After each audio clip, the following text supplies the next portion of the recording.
إن الحمد لله والصلاة والسلام على رسول الله أشهد أن لا إله إلا الله وحده لا شريك له وأشهد أن محمدا عبده ورسوله اللهم صل على محمد وعلى آل محمد كما صليت على إبراهيم وعلى آل إبراهيم إنك حميد مجيد اللهم بارك على محمد وعلى آل محمد كما باركت على إبراهيم وعلى آل إبراهيم إنك حميد مجيد أما بعد فأعوذ بالله السميع العليم من الشيطان الرجيم من همزه ونفخه ونفثه بسم الله الرحمن الرحيم إن الذين آمنوا وعملوا الصالحات إنا لا نضيع أجر من أحسن عملا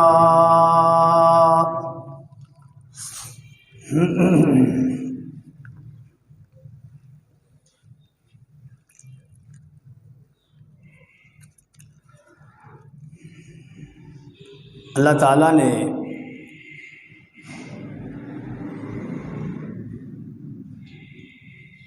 اپنی کمال حکمت اور اپنی عظمت کی بنیاد پر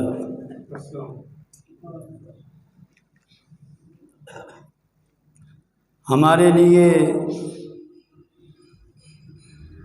دو گھر بنائے ہیں۔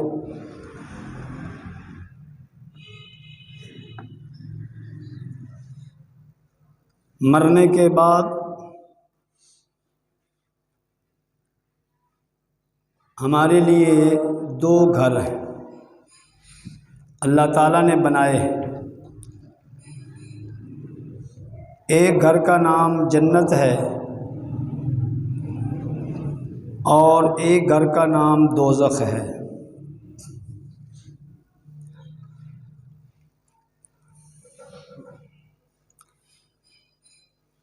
جنت میں جانے کے جنت والا گھر لینے کے لیے اللہ تعالیٰ نے ہماری رہنمائی فرمائی ہے،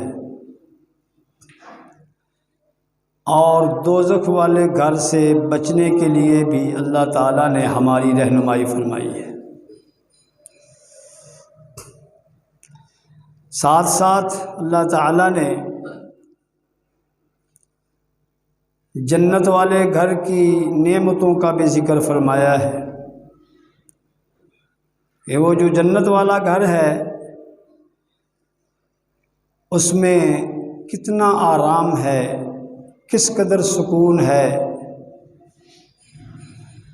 اور کس قدر وہاں اللہ تعالیٰ کے انعامات ہیں۔ اور دوزخ والے گھر کے متعلق بھی ہمیں اللہ تعالیٰ نے خبردار کیا ہے کہ وہ جو دوزخ میں گھر بنایا گیا ہے تمہارے لیے وہ بڑا خطرناک ہے، بہت دہشت ناک ہے۔ وہ گھر، اس میں آگ ہی آگ ہے، دیواریں بھی آگ کی، دروازے بھی آگ کے، اس گھر میں لحاف بھی آگ کے، بچھونے بھی آگ کے، کھانا پینا بھی آگ سے۔ دونوں میں سے کسی ایک گھر کا ہم نے انتخاب کرنا ہے۔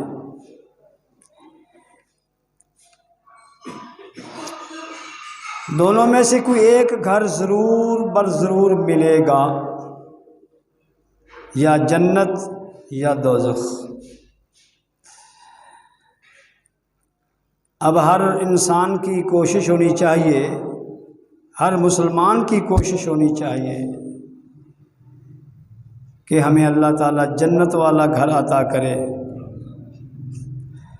اور دوزخ والے گھر سے اللہ ہمیں محفوظ فرمائے۔ یعنی دوزخ سے بچنے کے لیے اور جنت کو حاصل کرنے کے لیے ہمیں سرتوڑ کوشش کرنی چاہیے، ہمیں محنت کرنی چاہیے، تگ و دو کرنی چاہیے۔ جنت کا والا گھر ہمارے لیے بنایا گیا ہے، اور دوزخ بھی انسانوں کے لیے بنایا گیا ہے۔ ہر انسان کی یہ کوشش ہونی چاہیے، ہر مرد کی، ہر عورت کی،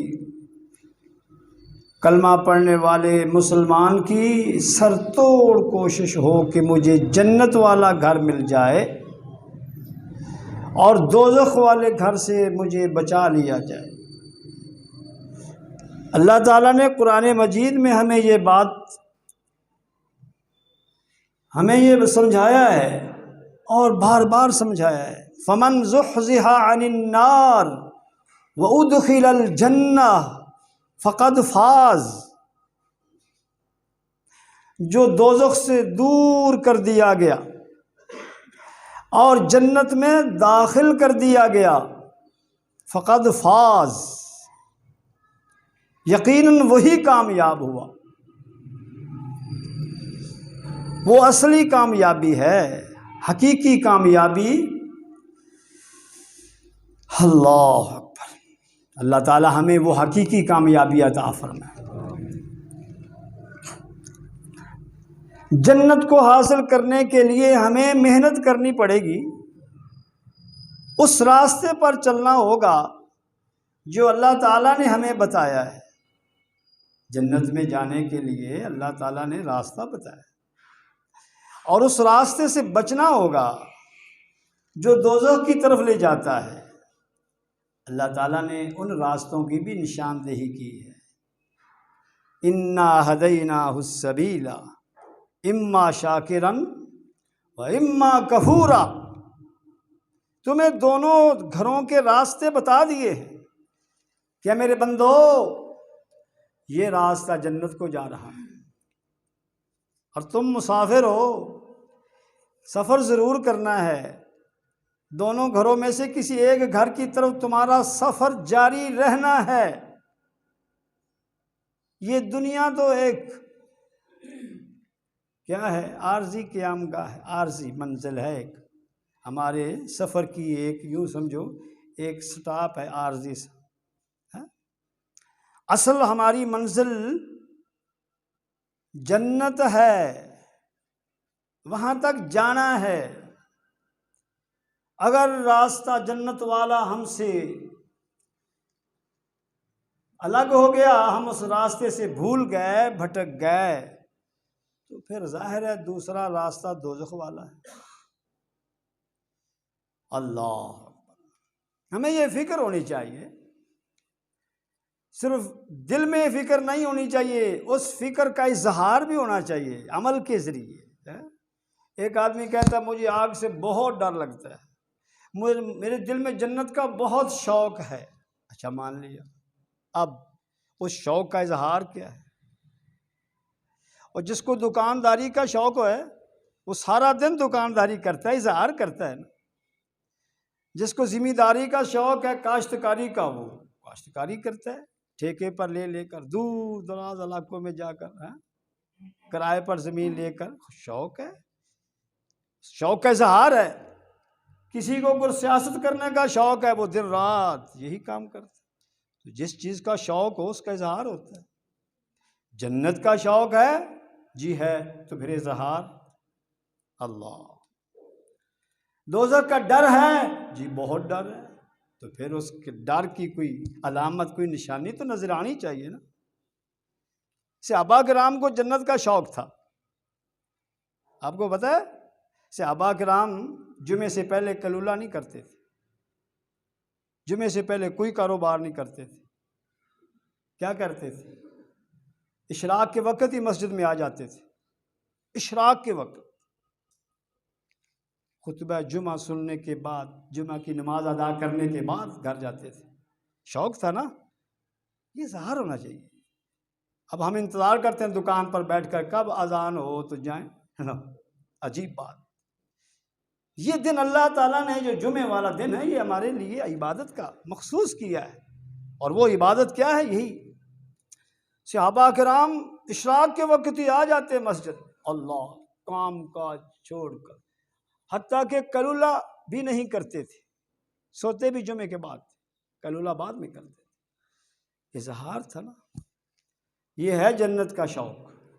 اور ادھر اذانیں بھی ہو جائیں تو پھر بھی سوچتے ہیں کہ خطبہ مولوی صاحب لمبا دیتے ہیں، ٹائم زیادہ لگاتے ہیں، چلو جب دوسرا خطبہ شروع ہوگا نا پھر جائیں. واہ، بڑا شوق ہے جنت کا جی. اللہ. آج میں آپ کو ایک حدیث اور اس کا ترجمہ سنانا چاہتا ہوں اسی جنت اور دوزخ کے حوالے سے. اللہ. اس حدیث کے راوی سیدنا معاذ بن جبل رضی اللہ تعالیٰ عنہ. اللہ. جامع ترمذی میں یہ حدیث ہے اور حسن صحیح حدیث ہے. اس حدیث میں دوزخ سے بچنے کے لیے اور جنت میں داخل ہونے کے لیے آقا علیہ السلام نے مکمل پیکج دے دیا. اللہ. کیونکہ سوال ہی اسی کے متعلق تھا. عن معاذ رضی اللہ تعالی عنہ قال قلت یا رسول اللہ اخبرنی بعمل یدخلنی الجنۃ ویباعدنی من النار. سیدنا معاذ رضی اللہ تعالی عنہ کہتے ہیں کہ ایک دن میں نے آقا علیہ الصلوۃ والسلام سے سوال کیا. میں نے کیا کہا؟ آقا اخبرنی بعمل، مجھے کوئی ایسا عمل بتا دے، یدخلنی الجنہ، سبحان اللہ، مجھے جنت میں وہ داخل کروا دے. اس عمل کے کرنے کی وجہ سے میری جنت کھری ہو جائے، مجھے وہ گھر مل جائے. وَيُبَاعِدُنِي مِنَ النَّارِ، وہ عمل مجھے دوزخ سے دور لے جائے، مجھے اس آگ کا چہرہ بھی نظر نہ آنے دے، اس کی گرم ہوا بھی نہ مجھے پہنچے، اس کے شعلے بھی نہ میں دیکھوں، دور کہیں لے جائے وہ عمل. ایسا عمل بتائے. اللہ. سوال کیا ہے کہ مجھے کوئی ایسا عمل بتائیے کہ میری جنت والا جو گھر ہے وہ میری قسمت میں لکھ دیا جائے اور آگ سے میں بچا لیا جاؤں. میں تو دنیا کی آگ نہیں برداشت کر سکتا. ایک لمحے کے لیے، ایک سیکنڈ کے لیے دنیا کی آگ، وہ تو اللہ اس سے 70 گنا زیادہ گرم ہے. دنیا کی آگ سے دوزخ والی آگ جو ہے 70 گنا زیادہ. اور وہاں پورا جسم جھونک دیا جائے، یہ میں کیسے برداشت کروں گا؟ یہ تھی صحابہ کرام کی فکر. اللہ. یہ تھی ان کی سوچ کہ ہر وقت انہیں یہی فکر رہتی تھی کہ میری آخرت بن جائے، میری جنت بن جائے، میں دوزخ سے بچ جاؤں. یہی سوچتے رہتے تھے. اور جب سوال کرتے تھے سوال بھی ایسے ہی کرتے تھے آقا علیہ السلام سے. کیا ہماری بھی یہ سوچ ہے؟ اللہ. کیا ہم بھی یہی سوچتے رہتے ہیں ہر وقت کہ جنت میں کیسے جاؤں گا؟ سوچیں، اپنے آپ کو چیک کریں، کیونکہ اللہ تعالیٰ نے پوری امت کے لیے صحابہ کرام کا عقیدہ، ان کا ایمان، ان کا منہج سیمپل بنا دیا ہے۔ فَإِنْ آمَنُوا بِمِثْلِ مَا آمَنْتُمْ بِهِ، اے میرے نبی کے صحابہ، اگر کلمہ پڑھنے والے، روئے زمین کے لوگ، زمین کی چھاتی پر بسنے والے اس طرح ایمان لائیں جیسے تم ایمان لائے ہو، تو پھر وہ ہدایت یافتہ ہیں، پھر وہ جنت والے ہیں، پھر وہ دوزخ سے بچیں گے۔ صحابہ کرام کا جو منہج ہے نا، عقیدہ، سوچ، اللہ تعالیٰ نے ہمارے لیے سیمپل بنایا ہے۔ اس حدیث کی ابتدا میں ہمیں صحابہ کرام کی سوچ اور فکر کا پتہ چلتا ہے کہ ان کو ہر وقت فکر کیا رہتی تھی، اور ہماری فکر کیا ہے۔ چیک کرو، دیکھو اپنے آپ کو۔ صحابہ کرام ہر وقت سوچتے تھے کہ دوزخ سے کیسے بچیں گے، آگ سے کیسے بچیں گے، جنت میں کیسے داخل ہوں گے۔ اللہ، یہ معاذ جس نے یہ سوال کیا ہے، سیدنا معاذ رضی اللہ تعالیٰ عنہ، جنہوں نے یہ سوال کیا ہے، وہ معمولی سے ابھی نہیں تھے۔ آپ کو معلوم ہے نا، علماء سے سنا ہوگا، یہ معاذ رضی اللہ تعالیٰ عنہ، آقا علیہ الصلوۃ والسلام نے ایک مرتبہ اس صحابی کا ہاتھ پکڑ کر کہا، یا معاذ انی لاحبک۔ واہ، امام الانبیاء فرما رہے ہیں، اے معاذ، اللہ کی قسم میں تجھ سے محبت کرتا ہوں۔ معمولی تو نہیں یہ تمغہ ملا معاذ کو، پیغمبر کہہ رہا ہے کہ اے معاذ، مجھے تجھ سے بہت محبت ہے۔ واہ واہ، معمولی سے ابھی تھے، پھر بھی پوچھ رہے ہیں، آقا مجھے بتائیں میں جنت میں کیسے جاؤں گا، جس سے پیغمبر محبت کر رہا ہے۔ یہ ہے سوچ اور فکر جو ہر مسلمان کے دل میں پیدا ہونی چاہیے۔ جس چیز کی فکر ہوتی ہے پھر اسی کے لیے کوشش ہوتی ہے، یہ بات یاد رکھیں۔ دل کے اندر جس چیز کا شوق ہو پھر اسی کے لیے محنت ہوتی ہے۔ دیکھ لے اپنی محنت، کتنی محنت ہے جنت کے لیے، آگ سے بچنے کے لیے کس قدر ہم کوشش کر رہے ہیں۔ یہ وہ صحابی ہے معاذ رضی اللہ تعالیٰ عنہ، کہو رضی اللہ تعالیٰ عنہ۔ اللہ، معمولی صحابی نہیں۔ نبی صلی اللہ علیہ وسلم نے صحابی کے بارے میں کیا فرمایا؟ اللہ، ان کو یمن کی طرف اپنا مبلغ بنا کر بھیج رہے ہیں، مبلغ کہ جاؤ میری طرف سے یمن والوں کو اللہ کا دین سناؤ۔ مبلغ، داعی، اس صحابی کا انتخاب کیا گیا۔ اور صحابہ کرام فرماتے ہیں جب آقا علیہ السلام نے سیدنا معاذ کو الوداع کہا، رخصت کرنے کے لیے آپ نے کیا کیا؟ معاذ کو گھوڑے پر بٹھا دیا، سوار کر دیا گھوڑے پر، اور خود لگام پکڑ کر آگے آگے جا رہے ہیں۔ اندازہ کیجئے کتنا عظیم الشان صحابی ہے، کتنی عظمت والا ہے۔ امام الانبیاء جو ہیں پیدل چل رہے ہیں اور اپنے اس پروانے کو سوار کیا ہوا، معمولی شان ہے۔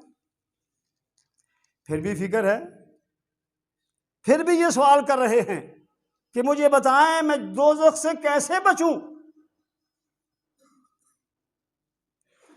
کتنی عظمت۔ اللہ، نبی صلی اللہ علیہ وسلم نے کیا فرمایا الوداع کہتے وقت؟ فرمایا کہ یا معاذ انک عسى الا تلقانی بعد عامی ھذا۔ اے معاذ، مجھے معلوم ہو رہا ہے، محسوس ہو رہا ہے کہ میری اور یہ تیری آخری ملاقات ہے۔ اللہ، شاید اگلے سال جب تو مدینے کی طرف آئے گا، میری زیارت کے لیے آئے گا، تو پھر تو میری قبر کی زیارت کرے گا۔ اللہ، اے معاذ یہ الوداعی ملاقات محسوس ہو رہی ہے، اور ایسے ہی ہوا۔ اللہ، جب معاذ نے یہ سنا تو رونے لگے، اللہ، رونے لگے۔ آقا علیہ السلام نے فرمایا لا تبکی، نہ رونا نہیں، روئیے نہیں، میری طرف سے خوشخبری سنو۔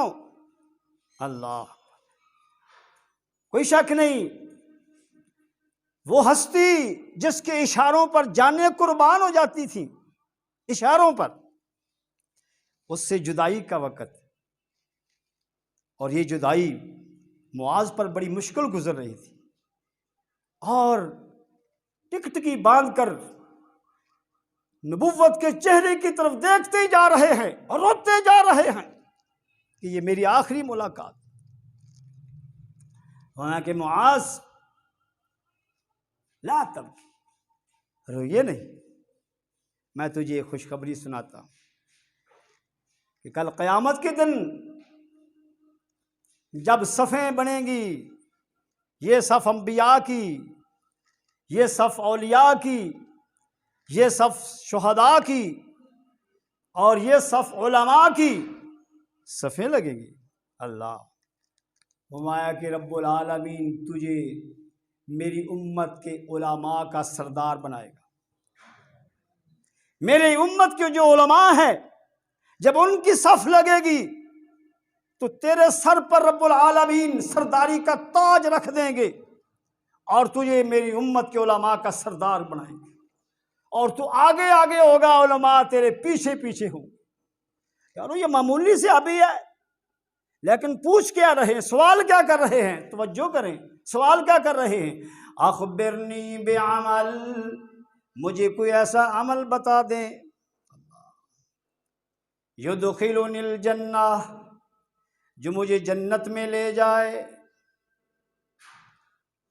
اللہ، جو مجھے جنت میں لے جائے۔ یہ فکر ختم نہیں ہوئی، کیونکہ اللہ تعالیٰ نے ایک قانون بنایا ہے نا، ایک قاعدہ اصول بنایا ہے۔ فرمایا کہ یا ایھا الذین آمنوا اتقوا اللہ حق تقاتہ ولا تموتن الا وانتم مسلمون۔ فرمایا کہ مومنو، نیکی پر قائم رہنا، نیکی پر قائم رہنا، کہیں پھسل نہ جانا، نیکی کرتے کرتے چھوڑ نہ دینا، گناہوں سے بچتے رہنا، اللہ کی اطاعت کرتے رہنا، اس کے پیغمبر کی سنت پر چلتے رہنا، حتیٰ یاتیک الیقین،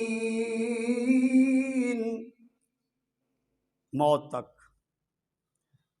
کیونکہ جب موت آتی ہے نا، موت اس وقت جس عمل پر انسان فوت ہوگا، موت جس عمل پر آئے گی اسی عمل کے مطابق فیصلہ ہوگا۔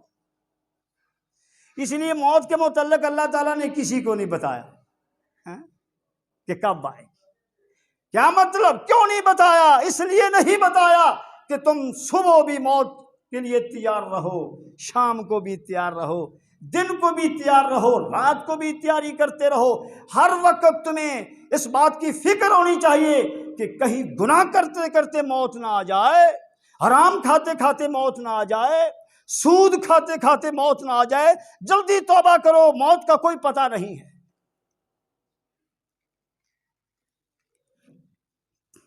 سیدنا معاذ رضی اللہ تعالیٰ عنہ سوال کیا کر رہے ہیں؟ اتنی عظمت والے صحابی، اللہ، اتنی عظمت والے کہ جن کی طرف دیکھ کر عبداللہ ابن مسعود رضی اللہ تعالیٰ کیا کہتے ہیں؟ کان معاذن، ان معاذن کان امتا قانتا للہ حنیفا۔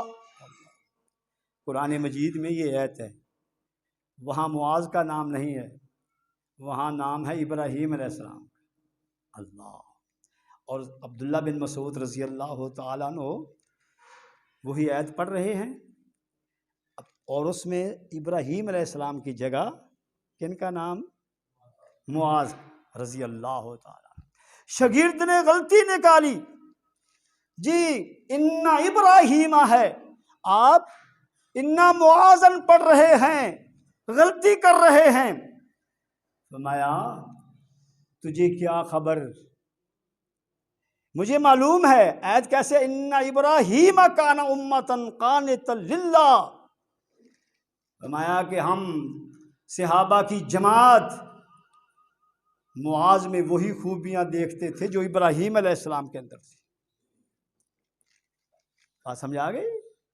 فرمایا کہ ابراہیم علیہ السلام کی سنت پر، ان کے طریقے پر منوان جو عمل کرنے والا تھا وہ معاذ تھے۔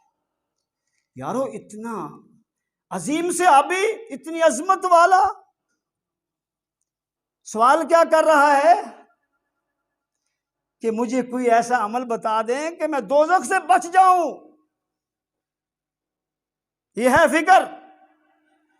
ہم کہتے ہیں کہ نماز پڑھ لی اور بس، اب بے فکر ہو گئے۔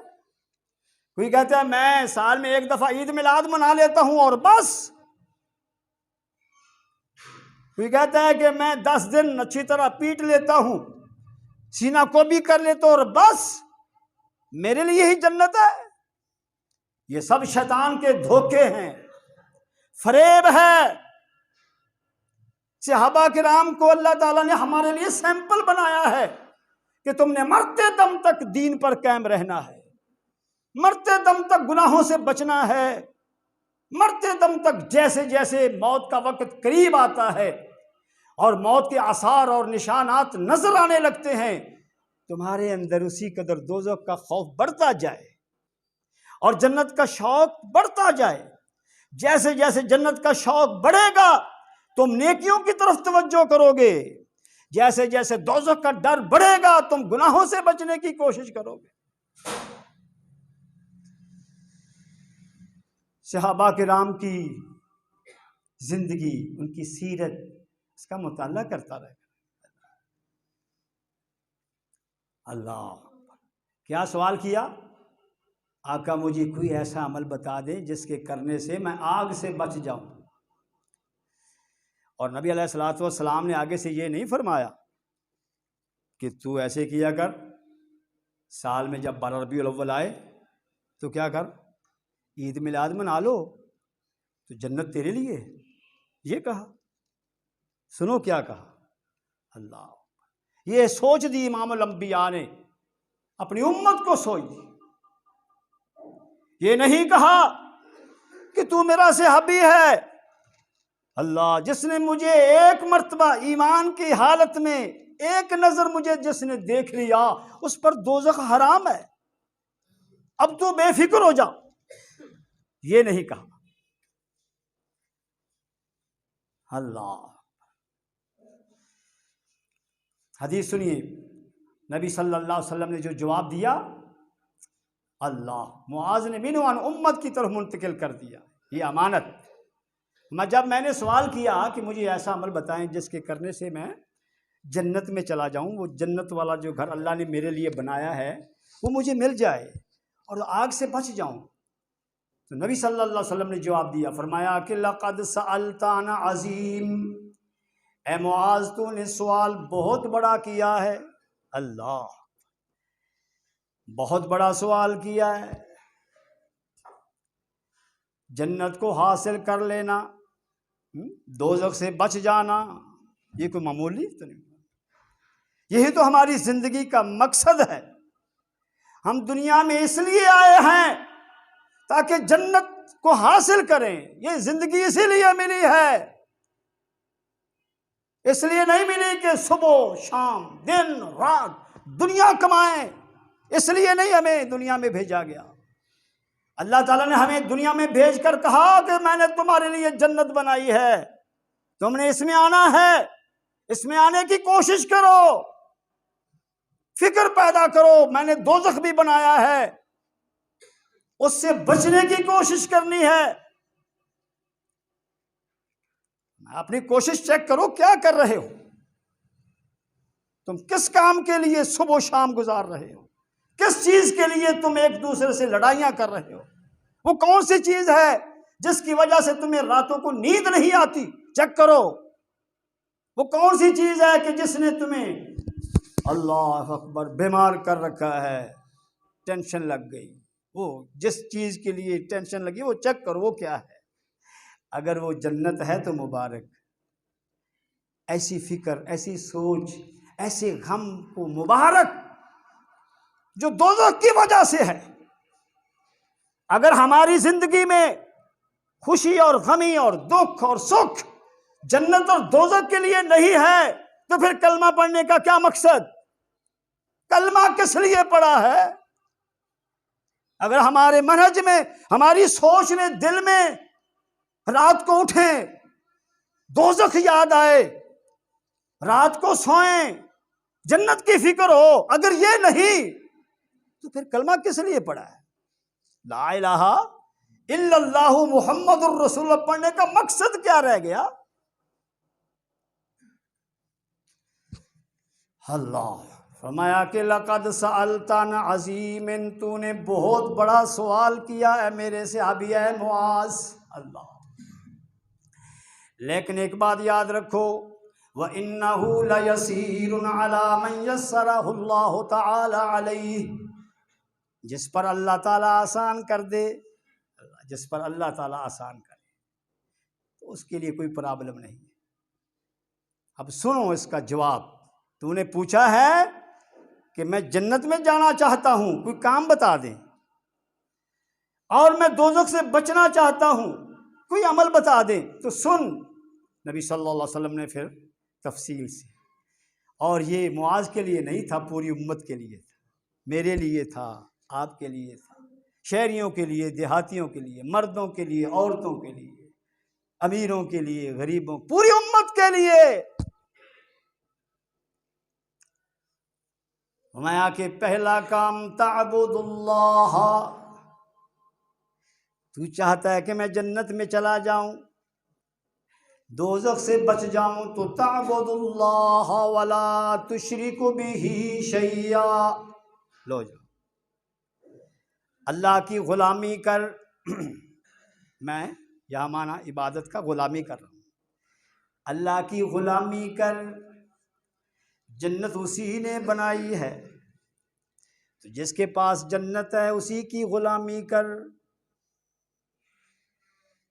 تعبد اللہ، اللہ کی غلامی کرو، اللہ کی، اس کا دوسرا معنی اللہ کی نمک حلالی کرو۔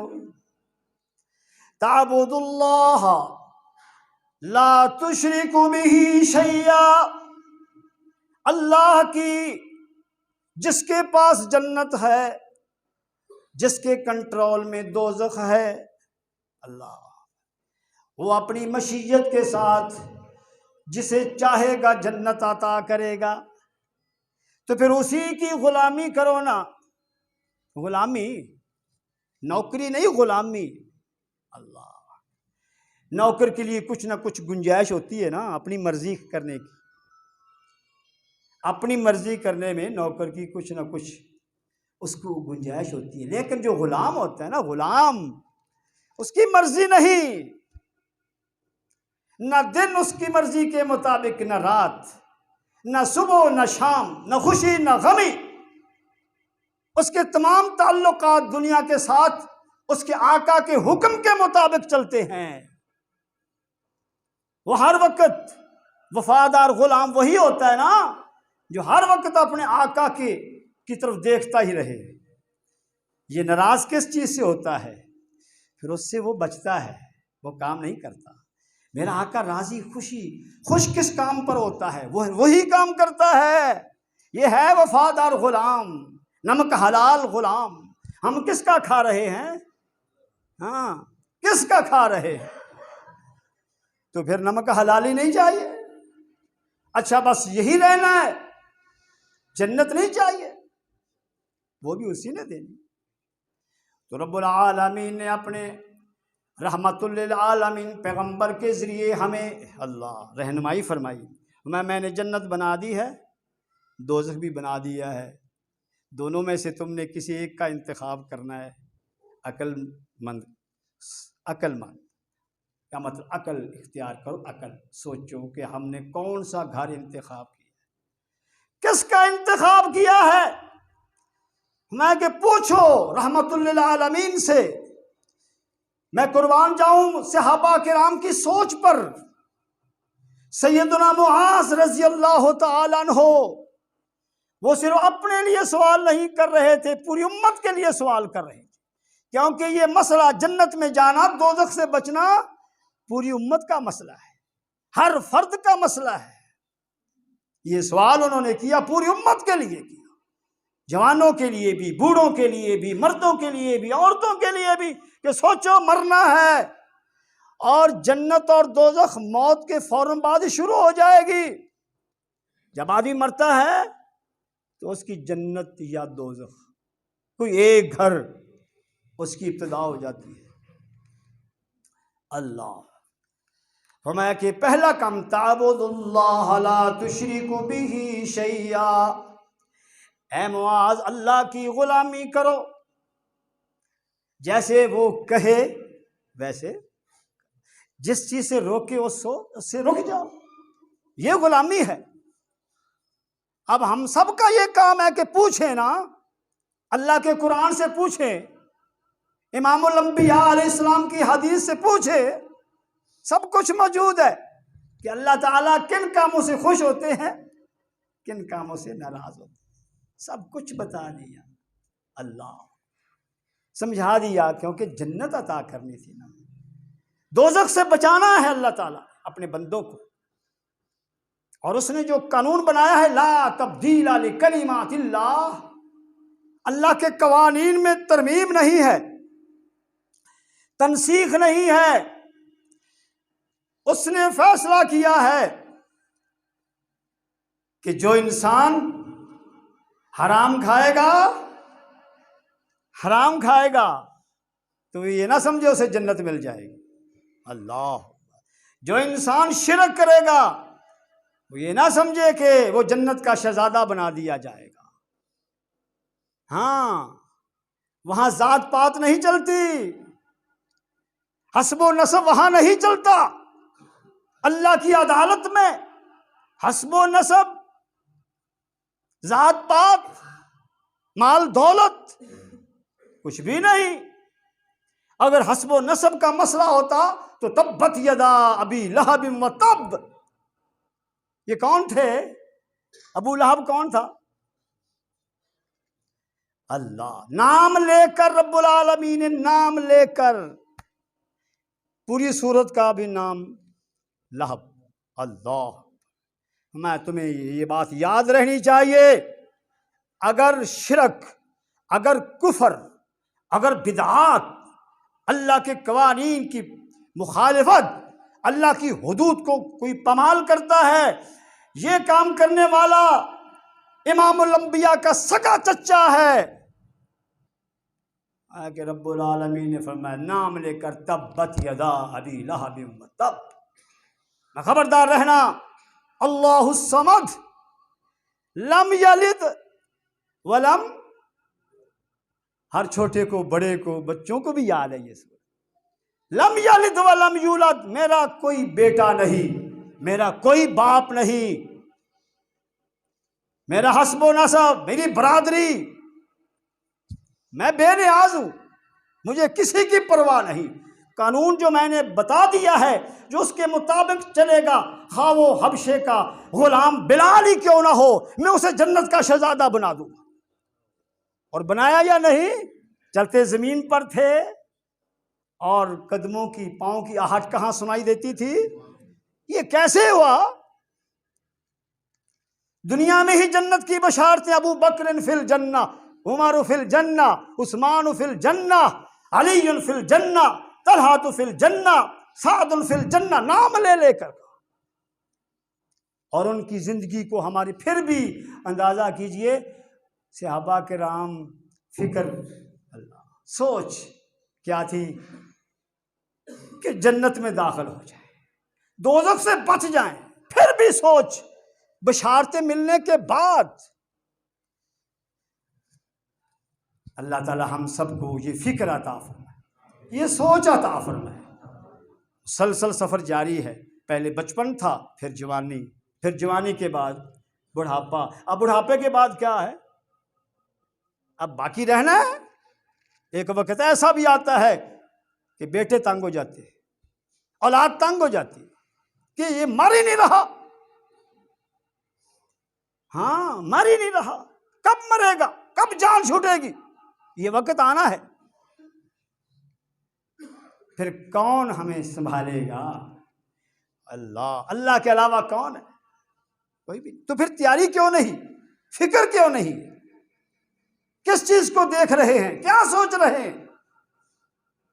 وَمَا تَعْبُدُ اللَّهَ لَا تُشْرِكُ بِهِ شَيْئًا. اے معاذ، اللہ کی غلامی کرو. لا تشرکوا بہ شیئا، نمک حرامی مت کرو. اللہ.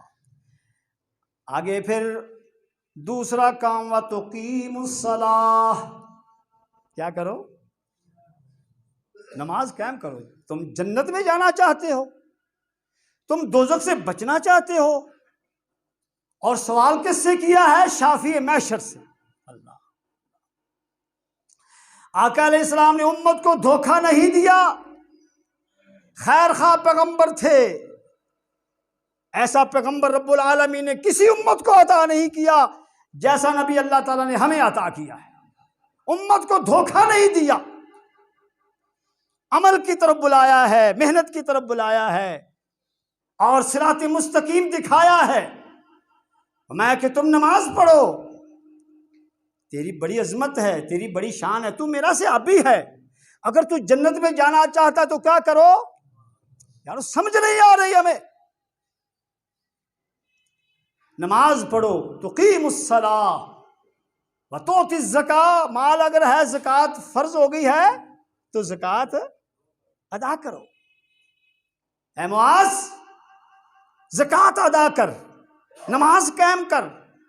وتصوم رمضان، اور ماہ رمضان کے روزے رکھ. وتحج البیت، کعبۃ اللہ کا اگر طاقت ہے تو حج کر لو. یہ کام کر لے، تجھے اللہ جنت عطا کر دے گا. کتنے کام ہیں؟ اللہ کی غلامی، نمک حلالی، نمک حرامی نہیں، اور نماز، روزہ، زکوٰۃ، حج. یہ کام ہے نا. اچھا، حج طاقت نہیں ہے تو وہ بھی گیا ہے. طاقت ہوگی تو جائیں گے نا، اور اگر طاقت نہیں تو وہ بھی نہیں. اچھا، مال اگر نہیں ہے تو زکوٰۃ بھی ختم. رمضان 1 مہینہ ہے نا، باقی 11 مہینے اللہ سے کنٹیکٹ رکھنے کے لیے ہم نے کیا کرنا ہے؟ ایک ہی کام رہ گیا، تقیم الصلاۃ. کیا کر؟ نماز قائم کر. یہی تو ایک تعلق کا ذریعہ رہ گیا. صبح گزر رہی ہے، شام گزر رہی ہے، دن گزر رہا ہے، رات گزر رہی ہے، کیا کام کر رہے ہیں اللہ سے تعلق قائم کرنے کے لیے؟ اگر نماز نہیں پڑھی تو تعلق کیسے قائم ہوگا؟ جس کے پاس جنت ہے، جس کے پاس ہماری جنت ہے، جس کے پاس دوزخ ہے، اس سے رابطہ رکھنا ہے یا نہیں؟ رابطہ تو ضروری ہے. اور رابطے کے لیے نماز تو پھر پڑھو گے. نماز اللہ تعالیٰ توفیق عطا فرمائے. غلامی اللہ تعالیٰ کی کرنی ہے، کسی کی غلامی نہیں ہے. کیونکہ غلامی اس کی جاتی ہے نا جو حاکم ہو، مالک ہو، رازق ہو، خالق ہو، اور وہ صرف کون ہے؟ اللہ. تو پھر غلامی اسی کی نہیں، برادری کی نہیں، اپنے نفس کی غلامی نہیں کہ جو جی چاہے وہی کرے. بہرحال یہ ایک تفصیل طلب موضوع ہے. اللہ سے دعا ہے رب العالمین ہمیں جنت حاصل کرنے کا شوق عطا فرمائے، دوزخ سے بچنے کے لیے ہمیں ہمت اور توفیق عطا فرمائے. ہر وہ کام کریں جس کے کرنے سے ہمارا آقا، ہمارا اللہ راضی ہو جائے، اور ہر اس کام سے بچیں جس سے وہ ناراض ہوتا ہے. وآخر دعوانا ان الحمد للہ.